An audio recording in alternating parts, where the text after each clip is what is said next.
All right, traders, watch this video for Wednesday, January 16th. The SPY continues to slowly climb higher. It's a pretty impressive bounce after that ugliness we endured last month. Here is what I'm watching for Wednesday. SAEX. Now we got a couple red days in the books on declining volume after this big move from basically 230 to 660 in about 3.5 sessions. Then we had a red day, and then today another red day. I think this is worth starting to watch tomorrow for a bounce. YGYI, kind of in the pop stock craze, had a nice pop here, then gapped up, put in a red day, and then another red day, declining volume. If the pop stocks get moving, you can see back here, this one really took off. So it's kind of on my radar, but certainly not in love with it. It's a tough trader. But we'll see. I think it's worth watching after this 2-day pullback.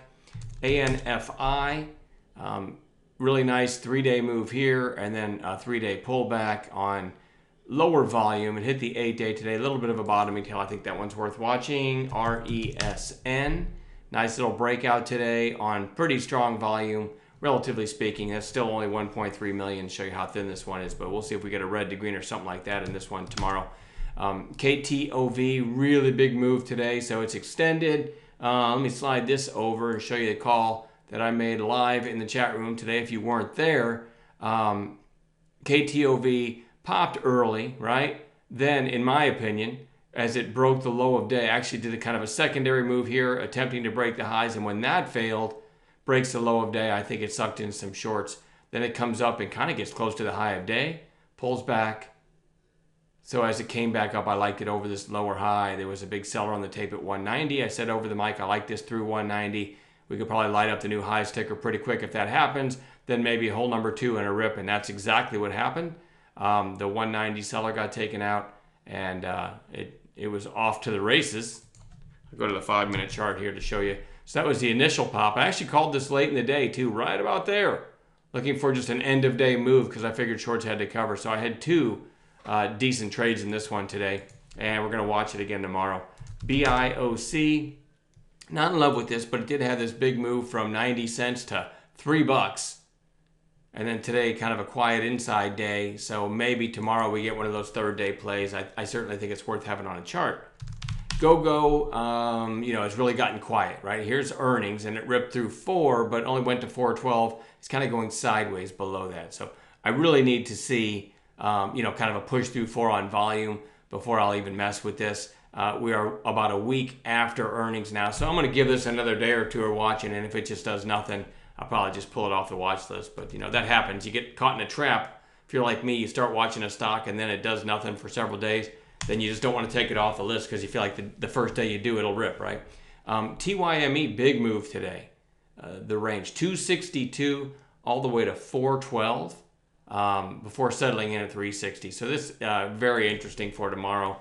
Maybe a red to green or something like that. CRMD, had this on Bounce Watch today. I had several days in a row down. I put this on the video last night talking about these bottoming tails.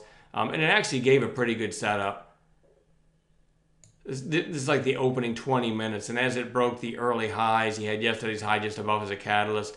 Having said that, I didn't see it. I didn't catch it. I was busy trading something else. But I still think it's worth watching for a follow through. I mean, if you look to the left of where this closed, slide my mouse across, there's not much in the way, right? You had this one spike back here to 240. So maybe we get a follow through day in that one. I'll only trade it, as you know, with a proper intraday setup. BOXL, I like this pop back here to 220. And then yesterday put in a lower high at 210. Today kind of a quiet inside day. So it's another one I want to keep on watch for at least a couple more days, looking for that big breakout through 2. And then maybe we take out 210 and take out 220 and squeeze to 3 or something. I mean, it's a pretty clean chart setup, so I do want to watch that one. CCCL, very strong close. I had this big pop back here, a 2-day pop that topped out at 235. Today, nice volume and topped out at 218. Really like this for a potential move tomorrow. APRN, $1.51, closed at its highs. I was pointing this out late in the day that this might be worth a shot through $1.45. I think I made a couple hundred in it on that play. very close to the end of the day. Kept hitting 145, and I kept saying to the people in chat room, if you weren't there, this is going to look good at the close and might be one of those after hours runners. I didn't even look to see what it did after hours. I don't think it did anything. It's not a thin stock. No, it didn't follow through in after hours. But I caught a late day trade in it. I said the same thing about KTOV and the same thing about CCCL. And it's a good habit to get into. Always check the daily chart. Like when you're in the final 30 minutes, look at some of these strong stocks and look at the daily chart, and you can kind of discern if it's got a possibility to run in after hours or follow through the next day. So I will be watching this one for a follow through day tomorrow. And then AXSM is another one I said might look pretty good by the closing bell. Had this big move that looked like it was rolling over, chopped around for a few days, and it looks like it's trying to resolve back to the upside. So this is a good one to watch too. Couple other things to point out.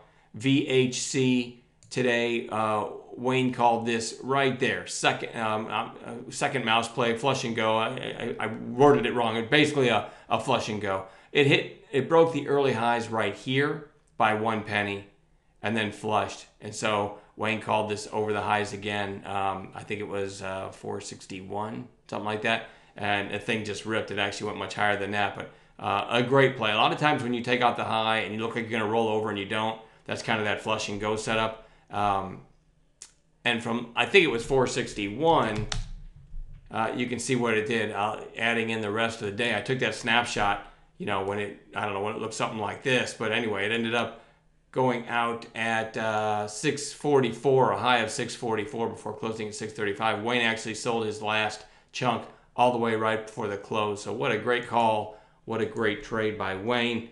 And then I'll also slide this over real quick. CGC. I like to show examples for those of you that maybe weren't in chat for the day of where we try to find entries that work right away. And CGC is another example, right? It's an intraday cup and handle after that huge move yesterday. This one just, never in the red. Worked right away. Going back, just to go over that one more time. Let's see, that's CGC. You had the exact same thing on Wayne's call. This one did chop around for a little bit, but never went below 460. And then a really good example of it was KTOV, another a perfect example of taking out a seller with catalyst above. Look at that entry. Never underwater, just takes off. So if you can't make it to chat every day, just so you understand, that is the crux of what I do as a trader. I try to find stuff that, inflection point entries, that sort of thing with catalyst just above, so they should work right away. So, when you're in the green immediately after taking a trade, it takes a lot of the other problems away, right? Oh man, I'm red. Should I double down? Should I buy more? So it's really, really important to me to be extremely patient waiting for those proper entries, because over the years I realized I hate being red right after taking a trade. So I've kind of settled on my personal methodology is waiting for the proper entry, and then just scaling out is a fun problem to have. All right, I'm done babbling. We'll see y'all in chat tomorrow.